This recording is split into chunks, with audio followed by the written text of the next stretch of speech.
Cake cutting ceremony में नजर आए। काटे जी। पाकिस्तान जिंदाबाद।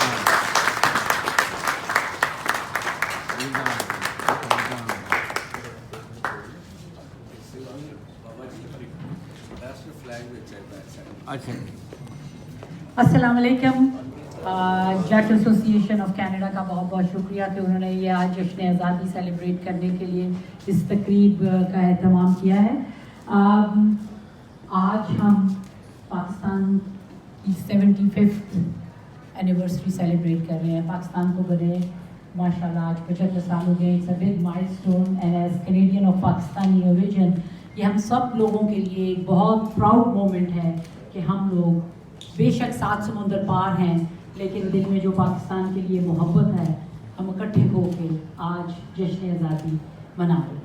ये मुल्क बहुत कुर्बानियों के बाद हासिल हुआ है और पिछले 75 साल में भी पाकिस्तानियों ने बहुत कुर्बानियाँ दी हैं। मैंने फर्स्ट हैंड ये देखा है because I have grown in a military environment as a daughter of a retired brigadier and as a proud sister of a serving brigadier. मैंने बहुत क्लोजली देखा है कि पिछले 75 साल में भी कितनी कुर्बानियाँ दी गई हैं। शोकेस विद बिलाल जी ये 75वीं जो है वो आज़ादी मना सकें।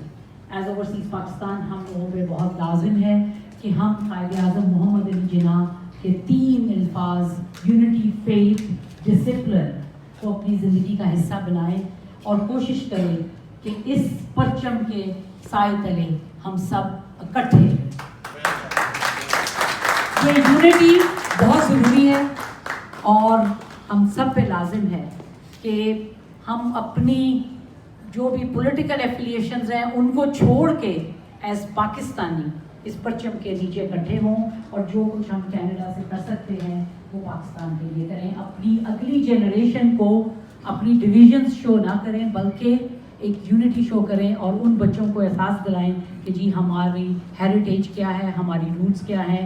लाइक मेरे 2 बेटे हैं माशाल्लाह 24 और 22 साल का और हमेशा जब भी उनसे पूछा जाता है कि आपकी पहचान क्या है तो वो हमेशा यही कहते हैं कि जी I am a Canadian Muslim of Pakistani origin. ये पहचान हमेशा हमारे साथ रहेगी बेशक हम दुनिया के किसी कोने में हैं। तो लिहाजा लेट्स मेक दिस कमिटमेंट कि we will remain united under this flag. Thank you. जज़ाकल्लाह।